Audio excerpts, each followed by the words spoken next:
नमस्कार दोस्तों। मैं आपके साथ रविंद्र सिंह फिर से हाजिर हूँ भारत के भूगोल के साथ, जिसमें कि आज हम डिस्कस करेंगे भौतिक विभाजन, फिजिकल डिवीज़न कि भारत का कैसे फिजिकल डिवीज़न किया गया, कौन कौन से उसमें पहाड़ियाँ पड़ती हैं, हिमालय को कितने भागों में बांटा गया है, कौन सी पर्वतमाला कहाँ से कहाँ तक है, इसके बारे में डिस्कस करेंगे। ठीक है, तो चलो आओ हम डिस्कस करते हैं। पहला पॉइंट आप देख रहे हैं, भारतीय उपमहाद्वीप मूलतः किस भूखंड का भाग है। तो अक्सर आपने ये देखा होगा, अक्सर एक पेपर में आता रहता है कि भारतीय उपमहाद्वीप किस भूखंड का भाग है। तो किस भूखंड का भाग है? गोंडवाना लैंड का। भारत में उपलब्ध पराचुंबकीय परिणामों के संकेतों से मिलते हैं कि प्राचीन काल में भारतीय भूखंड उत्तर दिशा की ओर विस्थापित हुआ। तो क्या है, एक्चुअली जहाँ पर अभी भारत है, इस जगह भारत नहीं हुआ करता था। जब आप मैप वाले में मैं आपको पढ़ाऊंगा मैपिंग ज्योग्राफी, तब आपको बताऊंगा विस्तार से कि क्या भारत कहाँ पर था और कहाँ पर खिसक कर कहाँ हो गया है। तो ये क्या था, ये जहाँ पर गोंडवाना लैंड का भाग हुआ करता था, और ये क्या हुआ, धीरे धीरे पृथ्वी का क्या होता है, विकास होता है। तो क्या इसमें परतें होती हैं नीचे।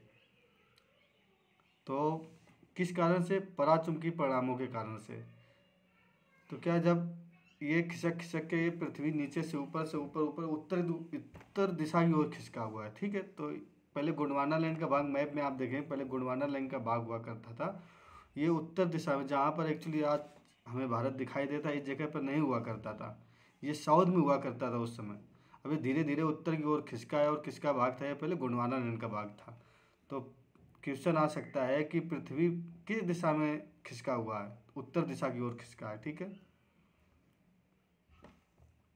नेक्स्ट पॉइंट है, भूगर्भीय संरचना की दृष्टि से भारत को मुख्यतः कितने भागों में बांटा गया है? तो कितने भागों में बांटा गया है? भूगर्भीय संरचना मतलब पृथ्वी के संरचना के अनुसार भारत को 3 भागों में विभाजित किया गया है। कितने भागों में? 3 भागों में। तो पहला कौन सा भाग है? हिमालयी पर्वतीय भाग। तो हिमालय पर्वतीय भाग कौन कौन सा है? जिसमें कि पर्वत हैं, ऊंचाई वाले भागों को क्या कहा गया है? हिमालय पर्वतीय भाग। और दूसरे भाग को क्या कहा गया है? उत्तर का मैदानी भाग। दूसरा जो हमारा मैदान एरिया देखते हो, जहाँ से नदियाँ निकलने के बाद धरातल पर आती हैं, उस पर क्या कहते हैं? मैदानी भाग। और दक्षिण का प्रायद्वीपीय पठार। तो दक्षिण का जो भाग है ना, उसको हम क्या कहते हैं? प्रायद्वीपीय पठार के भाग से जानते हैं। तो क्वेश्चन यदि आएगा कि भारत को जियोग्राफिकल स्ट्रक्चर कितने भागों में बांटा गया है? कितने भागों में बांटा गया है? 3 भागों में। ठीक है, कौन कौन से? हिमालय, उत्तर का मैदान और दक्षिण का प्रायद्वीपीय पठार। अगला पॉइंट आप देखिएगा, हिमालय के समांतर संरचनात्मक भाग। तो उनके संरचनात्मक समांतर भाग कौन कौन से हैं? ठीक है, वलयों की तीव्रता तथा निर्माण आयु के आधार पर। तो क्या इसमें मैंने पहले दिन ही बताया था, जो पृथ्वी जो बनी है उसमें वलय पड़ जाते हैं, जो पर्वत पड़ते हैं ना उसमें वलय बन जाते हैं। किसके कारण? एक बल लगता है, बल लगने के कारण उसमें क्या करता है? वलय पड़ जाते हैं। वलय मतलब मोड़दार हो जाते हैं। ठीक है, थोड़े मोड़े टेढ़े मेढ़े हो जाते हैं, उसको क्या कहते हैं? वलय। तो हिमालय कितने भागों में विभाजित है? पहले आपको बताया कि पृथ्वी जो है अपनी, भारत कितने भागों में? 3 भागों। और हिमालय देखिएगा कितने भागों में, इसको 4 भागों में विभाजित किया गया है। पहला कौन सा हिमालय है? ट्रांस हिमालय। ये ट्रांस हिमालय जो तिब्बत का एरिया पड़ता है ना, उसको क्या कहते हैं? ट्रांस हिमालय। और वृहत हिमालय या महान हिमालय, जो एक्चुअली जिसको हम हिमालय बोलते हैं, इसको क्या कहते हैं? वृहत हिमालय या महान हिमालय। फिर लघु हिमालय, उसके बाद शिवालिक हिमालय। तो शिवालिक हिमालय या उप हिमालय उसी को कहते हैं। ठीक है, एक ही बात है। कभी कभी क्वेश्चन आएगा इसमें, सबसे नया हिमालय कौन सा है जो अपनी अभी चरम अवस्था पे, युवावस्था में? तो कौन सा हिमालय है युवावस्था में? शिवालिक हिमालय।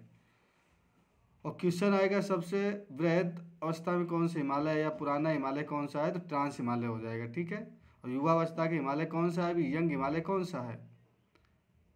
हमारा शिवालिक हिमालय। ठीक है, इसके बाद क्वेश्चन क्या है, हिमालय का निर्माण समांतर वलय श्रेणियों से हुआ है। इसमें प्राचीनतम श्रेणी कौन सी है? देखो दिया भी, अभी मैं बताया भी।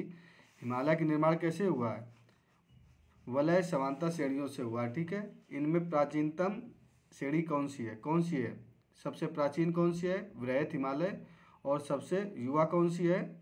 शिवालिक हिमालय, ठीक है। अभी आएगा ये भी क्वेश्चन कि युवा हिमालय कौन सा है, तो कौन सा है? शिवालिक हिमालय। उत्तर भारत में उप हिमालय के सारे विस्तारित समतल के मैदान को क्या कहा जाता है? तो जहाँ से हमारा क्या शुरू होता है? मैदान शुरू होते हैं। नदियाँ क्या होती हैं? पहाड़ों से निकल के मैदान में जाती हैं, उसको क्या कहते हैं? भाबर क्षेत्र, ठीक है। जहाँ पर क्या होता है कि पानी पानी पानी होता है और पत्थर होते हैं, उसको क्या कहते हैं? भाबर क्षेत्र। हिमालय का पर्वतीय प्रदेश कौन सा है? तो पर्वतीय प्रदेश कौन सा है हिमालय का? शिवालिक जो है ना, उसको पर्वतीय प्रदेश कहते हैं। शिवालिक शैल समूह के दक्षिण में स्थित भाबर क्षेत्र किस संरचना का उदाहरण है? किस संरचना का? गिरपथ की स्थिति का, ठीक है। ये क्वेश्चन आएगा मोस्ट इंपॉर्टेंट। शिवालिक श्रेणी की औसत ऊंचाई कितनी है? यूपीएससी का में बहुत पूछा जाता है। शिवालिक श्रेणी की ऊंचाई जो है कितनी है? तो 6,600 से लेके 1,200 मीटर है, ठीक है। लगभग 800 से ज़्यादा देता है, तो 800 से 1,100 देता है। इसमें कितना दिया? 600 से 1,200। इसको आप डिवाइड करोगे तो 900 निकलेगा ना। एवरेज कितना है? 900, ठीक है। 900 मीटर क्या है इसकी एवरेज ऊंचाई है शिवालिक श्रेणी की। लघु हिमालय किस श्रेणियों के मध्य स्थित है? अब देखो सबसे पहले कौन सा है? ट्रांस हिमालय, वृहत हिमालय, फिर लघु हिमालय और बाह्य हिमालय। तो किस श्रेणी के होगा? महान हिमालय और शिवालिक हिमालय के मध्य होगा लघु हिमालय, ठीक है। हिमालय की नवीनतम पर्वत चोटी कौन सी है? तो जो सबसे नई चोटी कौन सी है? शिवालिक हिमालय क्या है? नवीनतम पर्वत श्रेणी है, ठीक है। और सबसे पुरानी कौन सी है? वृहत, ठीक है। दोनों क्वेश्चन हो गए। नर्मदा एवं ताप्ती नदियों के मध्य कौन सी पर्वत श्रेणी स्थित है? नर्मदा और ताप्ती नदियों के मध्य कौन सी पर्वत श्रेणी स्थित है? कौन सी है? सतपुरा श्रेणी, ठीक है। हिमालय की सबसे ऊंची पर्वत श्रेणी कौन सी है? क्वेश्चन कह रहा है हिमालय की जो सबसे ऊंची पर्वत श्रेणी है वो कौन सी है? तो कौन सी है? हिमाद्री। उसी को वृहत हिमालय कहते हैं।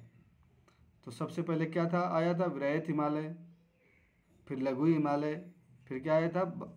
शिवालिक, जिसको क्या कहते हैं? बाह्य हिमालय कहते हैं, ठीक है। वृहत हिमालय की औसत ऊंचाई कितनी है? जो हमारा वृहत हिमालय है उसकी औसत ऊंचाई कितनी है? 6100 मीटर है। कितनी है? 6100 मीटर। और शिवालिक को कितनी बताई थी? 600 लेके 1,200 मीटर है, ठीक है। पीर पंजाल श्रेणी किस श्रेणी में स्थित है? जो पीर पंजाल है हमारा जम्मू कश्मीर में पड़ता है, वो किस राज्य में स्थित है बताइएगा। तो ये कौन से राज्य में पड़ता है? पीर पंजाल की श्रेणी जम्मू कश्मीर में पड़ती है, ठीक है। पूर्वी हिमालय की तुलना में पश्चिमी हिमालय में ट्री लाइन की ऊंचाई कम है। कह रहा पूर्वी हिमालय का जो हिमालय है और पश्चिमी हिमालय में ट्री लाइन की ऊंचाई कम है। तो पश्चिमी हिमालय में ट्री लाइन की क्या है? ऊंचाई कम है। और पूर्वी हिमालय में ट्री लाइन की ऊंचाई क्या है? ज़्यादा है।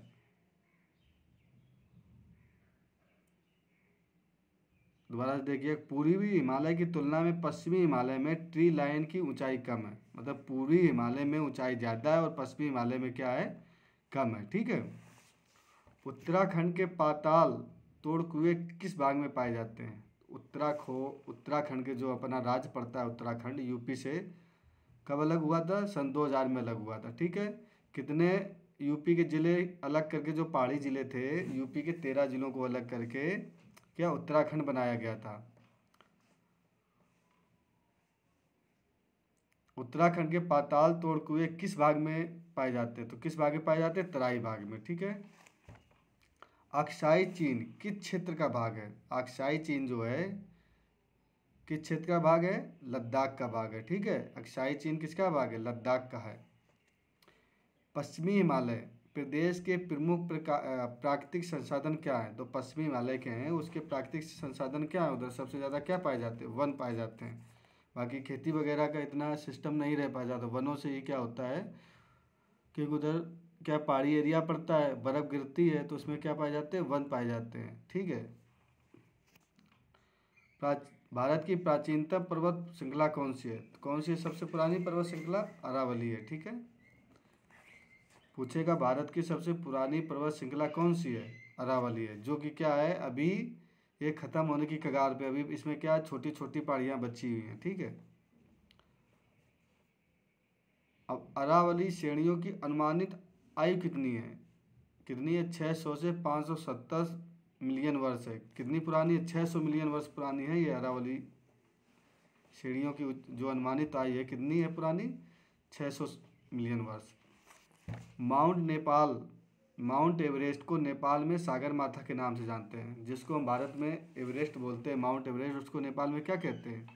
सागर माथा। एक्चुअली ये कहाँ स्थित है? नेपाल में स्थित है माउंट एवरेस्ट। सबसे बड़ी, वर्ल्ड की सबसे बड़ी चोटी है। इसकी ऊंचाई कितनी है? 8,848 पॉइंट कितनी है? 89 मीटर है। ठीक है, कितनी है? 8,848.89 मीटर है।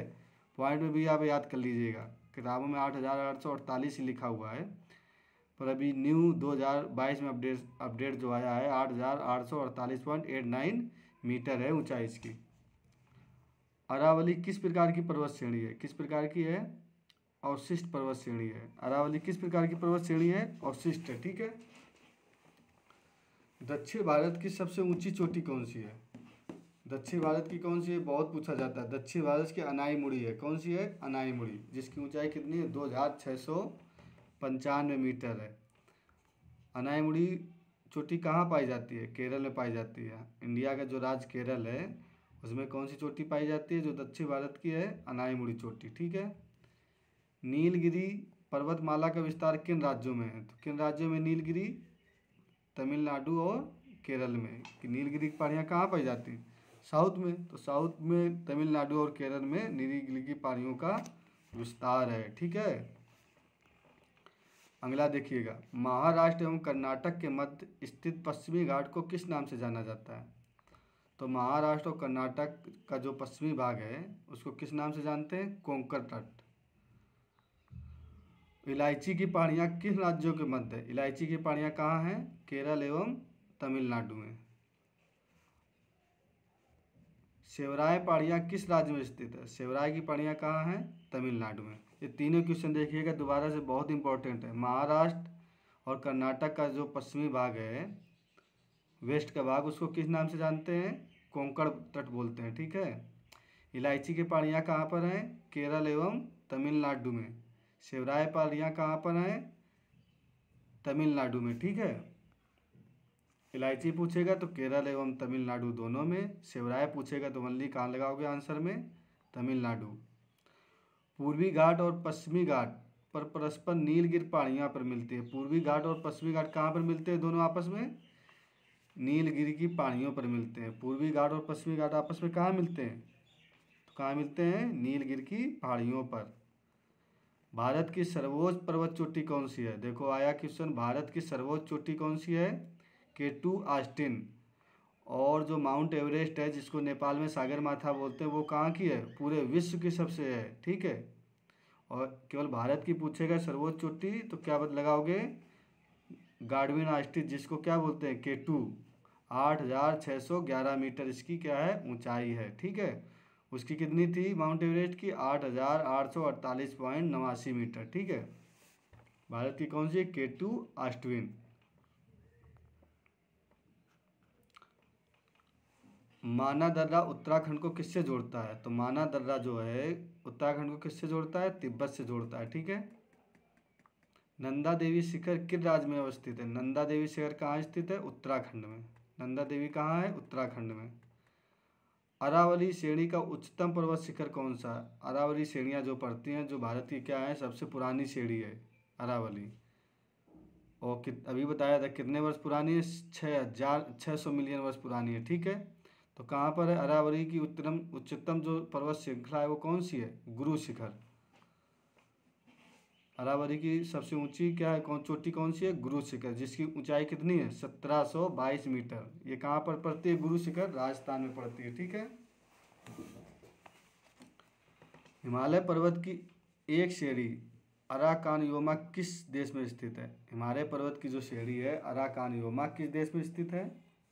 ये स्थित है म्यांमार में, ठीक है।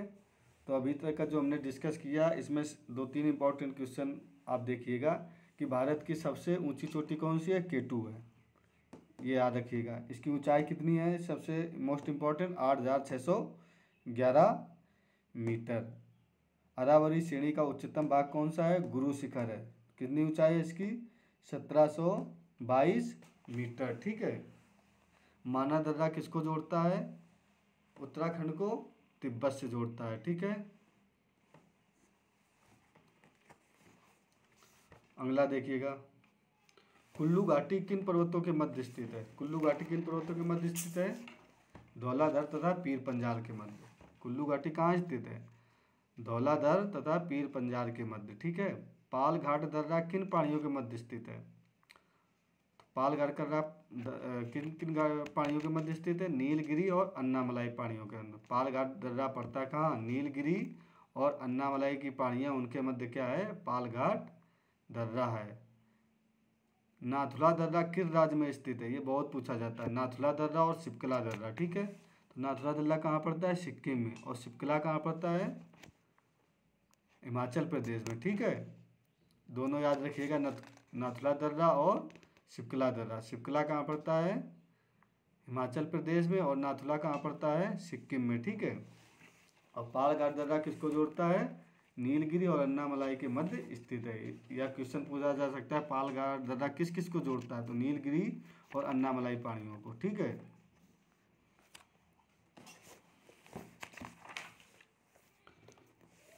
अब नेक्स्ट कह रहा है, लिप लेक दर्रा एवं नीत दर्रा कहाँ स्थित हैं। अभी नीत दर्रा और लिप लेक दर्रा कहाँ पर स्थित हैं, दोनों उत्तराखंड में स्थित हैं। लिप लेक क्वेश्चन आएगा, कौन सा दर्रा उत्तराखंड में स्थित है, तो क्या लगाओगे, लिप लेक दर्रा और नीत दर्रा, ठीक है। रोहतांग दर्रा किस राज्य में है, कहाँ है रोहतांग दर्रा, हिमाचल प्रदेश में। पूर्वी हिमालय में औसत हिमरेखा 3500 मीटर तथा पश्चिमी हिमालय में 2500 मीटर ऊंचाई पर पाई जाती है।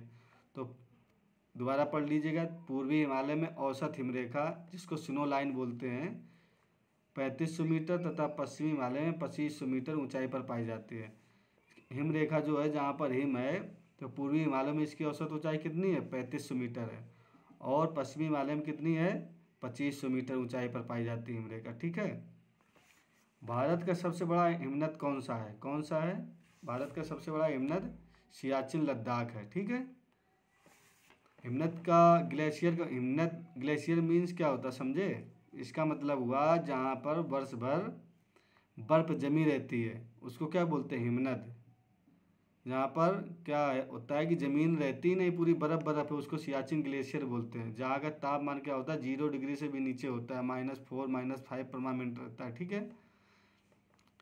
चौराबाड़ी ग्लेशियर कहाँ स्थित है, केदारनाथ मंदिर के उत्तर में। चौराबाड़ी ग्लेशियर कहाँ स्थित है, केदारनाथ मंदिर के उत्तर में स्थित है। मेघालय का पठार किसका भाग है, बहुत पूछा जाता है, मेघालय का पठार किसका भाग है, प्रायद्वीपीय भारत का पठार है, ठीक है।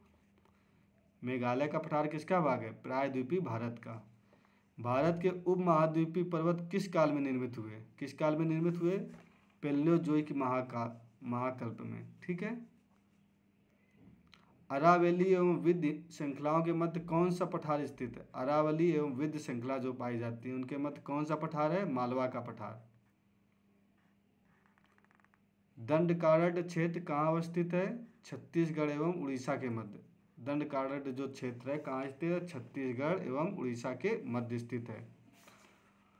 अब ये मोस्ट इंपॉर्टेंट जो विद इन ब्रैकेट लिखा हुआ है, क्या कर, लघु हिमालय एवं शिवालिक हिमालय के मध्य में स्थित समतल संरचनात्मक स्थल को पूर्व में द्वार तथा पश्चिम में दून नाम से जाना जाता है।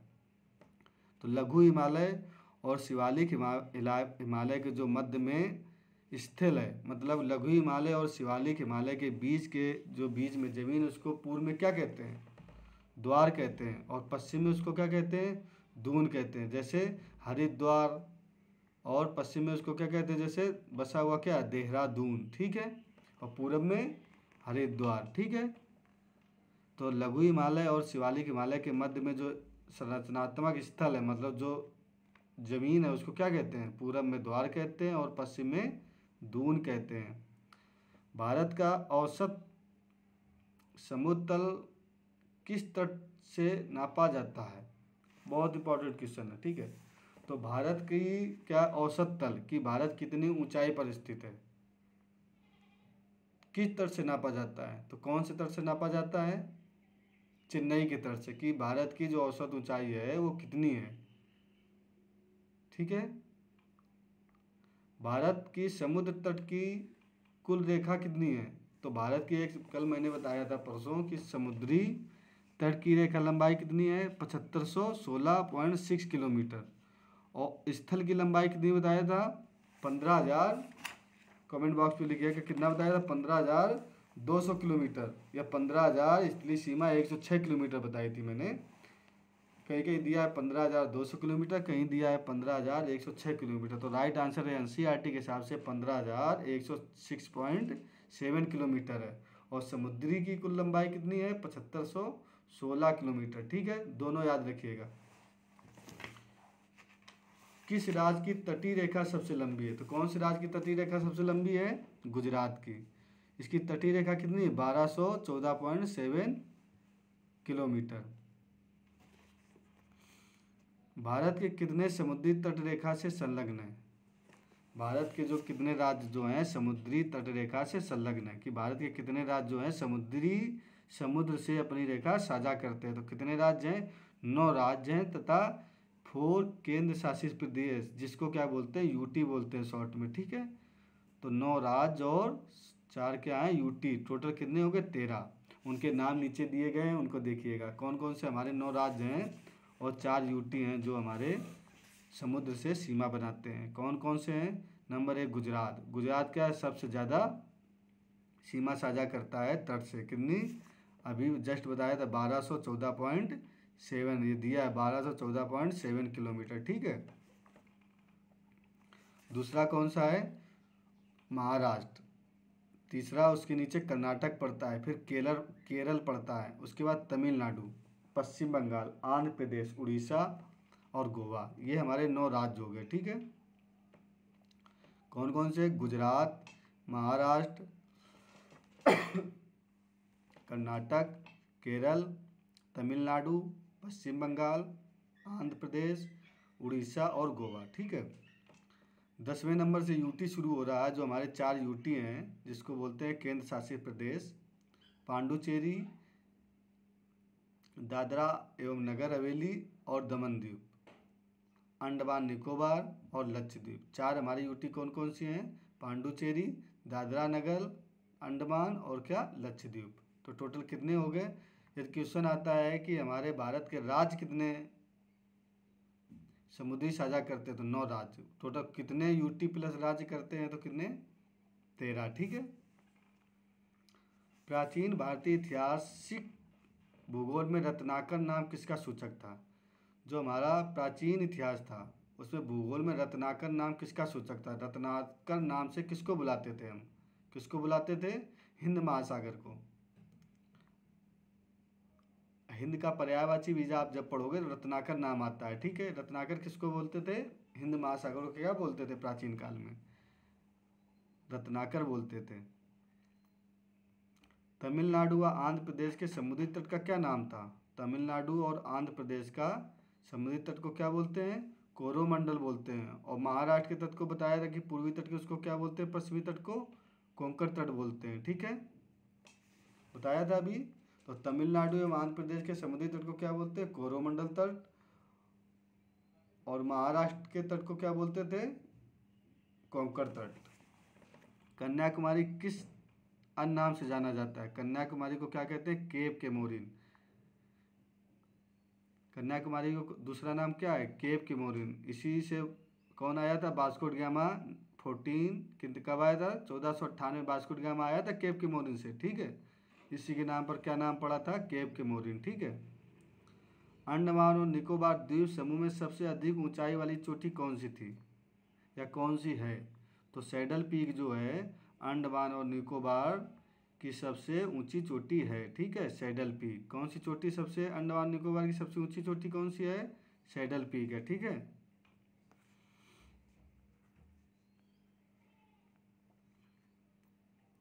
अंडमान व निकोबार द्वीप समूह में स्थित बंगाल की खाड़ी में, अंडमान निकोबार द्वीप समूह कहाँ स्थित है? बंगाल की खाड़ी में स्थित है। ठीक है। अंडमान निकोबार द्वीप समूह में द्वीपों की संख्या कितनी है? कितनी है द्वीप अंडमान निकोबार में? टोटल द्वीप कितने हैं? 572 द्वीप मिलके, छोटे छोटे द्वीप मिलके क्या बना है? अंडमान निकोबार बना है। ठीक है। सबसे ज़्यादा कहाँ पर है? इधर ही द्वीप है। ठीक है, अंडमान और निकोबार में। ठीक है। 10 डिग्री चैनल किन द्वीपों को पृथक करती है? तो 10 डिग्री किस किस को करती है? अंडमान और निकोबार। कल मैंने बताया था 8 डिग्री चैनल, MML बताया था, और 8 डिग्री, 9 डिग्री और 10 डिग्री। मालदीव, मिनिकॉय और लक्षद्वीप के बीच 9 डिग्री और 10 डिग्री किसके बीच? अंडमान और निकोबार के मध्य। ठीक है। बैरन द्वीप अवस्थित है। बैरन द्वीप कहाँ पर स्थित है? बैरन द्वीप बंगाल की खाड़ी में स्थित है। बैरन द्वीप कहाँ स्थित है? बंगाल की खाड़ी में। ठीक है। श्रीहरिकोटा द्वीप कहाँ स्थित है? पुलिकट झील में स्थित है। श्रीहरिकोटा कहाँ स्थित है? पुलिकट द्वीप में। राम सेतु कहाँ से प्रारंभ हुआ? बहुत बार क्वेश्चन पूछा गया है। राम सेतु कहाँ से प्रारंभ हुआ? धनुषकोडी से प्रारंभ हुआ। जो राम सेतु है कहाँ से कहाँ को जोड़ता है? इंडिया को श्रीलंका के जो बीच का ब्रिज है उसी को राम सेतु बोलते हैं। ठीक है। वो कहाँ से प्रारंभ हुआ? इंडिया से धनुषकोडी से प्रारंभ हुआ। लक्षद्वीप कहाँ स्थित है? अरब सागर में। देखो लक्षद्वीप कहाँ है? अरब सागर में। और अभी मैंने बताया था बैरन द्वीप कहाँ पे है? बंगाल की खाड़ी में। और लक्षद्वीप कहाँ है?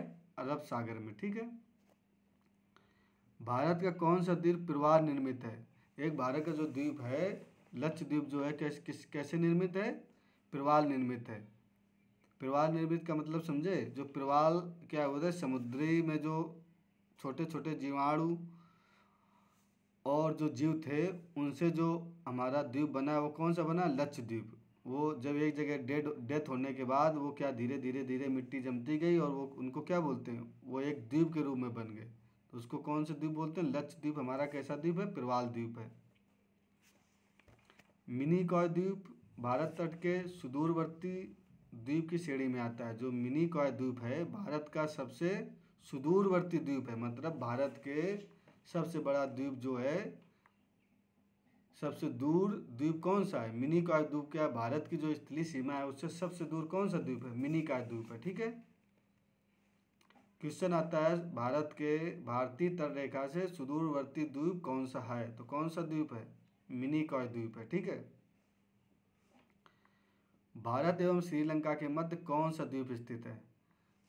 कौन सा द्वीप स्थित है? पंबन द्वीप। भारत और श्रीलंका के मध्य कौन सा द्वीप स्थित है? पंबन द्वीप, जिसको क्या बोलते हैं? रामेश्वरम भी बोलते हैं। पंबन द्वीप को क्या कहते हैं? रामेश्वरम कहते हैं।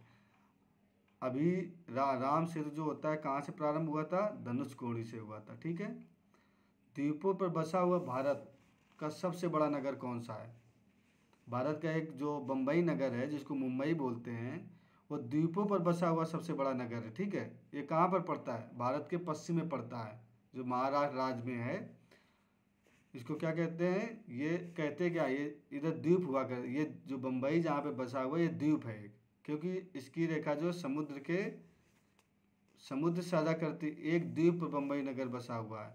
ऐसे कई नगर हैं पर इंडिया का सबसे बड़ा नगर जो द्वीप में बसा हुआ है वो कौन सा द्वीप है? किस द्वीप पर है? कौन सा नगर है? वो बम्बई नगर है, जो कहाँ पर है? इंडिया का सबसे बड़ा द्वीप पर बसा हुआ नगर है। ठीक है। क्रीको क्रीक कहाँ स्थित है? जो क्रीको क्रीक है या कोरी क्रीक है वो कहाँ स्थित है? कच्छ केरल में। कच्छ केरल कहाँ पर है? गुजरात राजस्थान में है। ठीक। गुजरात जो है ना, गुजरात एरिया, उसको क्या बोलते हैं? कच्छ केरल बोलते हैं।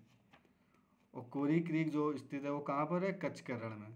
सर क्रीक, कोरी क्रीक क्या एक रेखा जो है, सर क्रीक कहाँ है? सर क्रीक जो है किन दो देशों के मध्य स्थित है? तो सर क्रीक जो है भारत और पाकिस्तान के मध्य स्थित है। ठीक है। ये क्या है? एक रेखा है एक प्रकार से, कि हमारी ज़मीन इधर से इधर तक है। तो कोरी क्रीक और सर क्रीक दोनों कहाँ पे है? भारत और पाकिस्तान के मध्य सीमा साझा करते हैं। ठीक है। बुर्जिल व बनिहाल दर्रे किस पर्वत श्रेणी में स्थित है? बुर्जिल दर्रा और बनिहाल दर्रा कहाँ स्थित है? पीर पंजाल श्रेणी में स्थित है। और पीर पंजाल श्रेणी कहाँ स्थित है?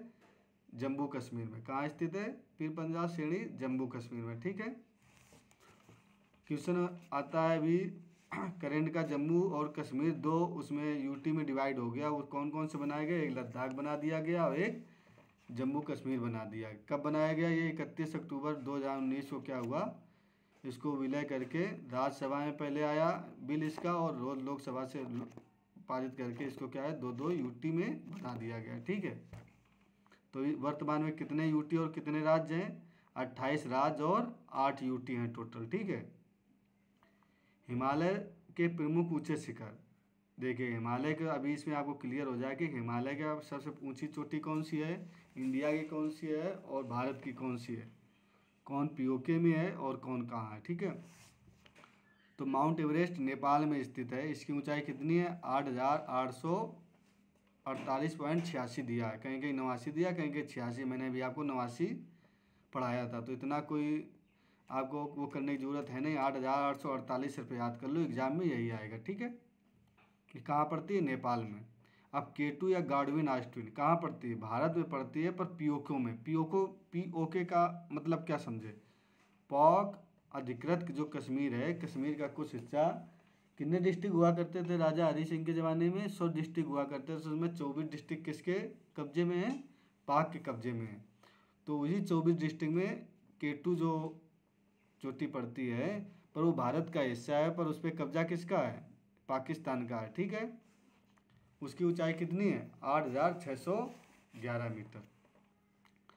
अब कंचनजंगा भारत और नेपाल की सीमा पर स्थित है, क्वेश्चन आ सकता है भारत और नेपाल की सीमा पर स्थित दूसरे नंबर की सबसे बड़ी चोटी कौन सी है, तो कौन सी है, कंचनजंगा 8,586 मीटर है। मकालू कहाँ पड़ती है, नेपाल में 8,481 मीटर। धौलागिरी नेपाल में 8,167 मीटर। ये क्वेश्चन आता है धौलागिरी पर्वत कहाँ स्थित है या धौलागिरी चोटी कहाँ स्थित है, दे देता है भारत, नेपाल, पाकिस्तान और चाइना, तो कहाँ स्थित है, नेपाल में। लोग इसको क्या करते हैं, इंडिया मार के आ जाते हैं भारत। नंगा पर्वत कहाँ है, भारत में। अन्नपूर्णा नेपाल में पड़ती है। ठीक है, अन्नपूर्णा भी को लोग क्या समझते हैं, भारत में है, पर कहाँ है अन्नपूर्णा चोटी, नेपाल में है ये। नंदा देवी चोटी कहाँ है, भारत में है। कामेत शिखर कहाँ है, भारत में। नामचा बरवा कहाँ पड़ती है, तिब्बत चाइना में पड़ती है। नामचा बरवा कहाँ पड़ती है, तिब्बत चाइना में। इसकी ऊंचाई कितनी है 7,782 मीटर। गुरला मंदाता कहाँ पड़ती है, तिब्बत चाइना में। ठीक है, तो ये था हमारा आज का जो टॉपिक था, भौतिक विभाजन था, जिसको कि शायद आप लोगों ने सही से समझा होगा कि वन लाइनर हम डिस्कस कर रहे हैं, इसको विस्तृत में हम नहीं ले रहे हैं क्योंकि टॉपिक बड़ा हो जाएगा।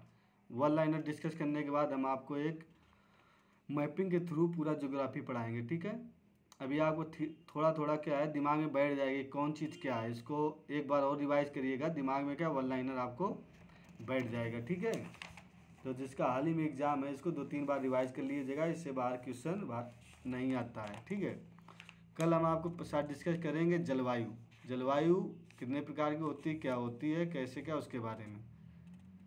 तो आप अभी तक डिस्कस कर रहे थे और Ravinder Singh CAPF selected person के साथ। ये वीडियो आपको अच्छा लगे तो लाइक और शेयर करना ज़रूर करें और इसको सब्सक्राइब करना ना भूलें। Okay, thank you, bye bye, मिलते हैं नेक्स्ट वीडियो के साथ।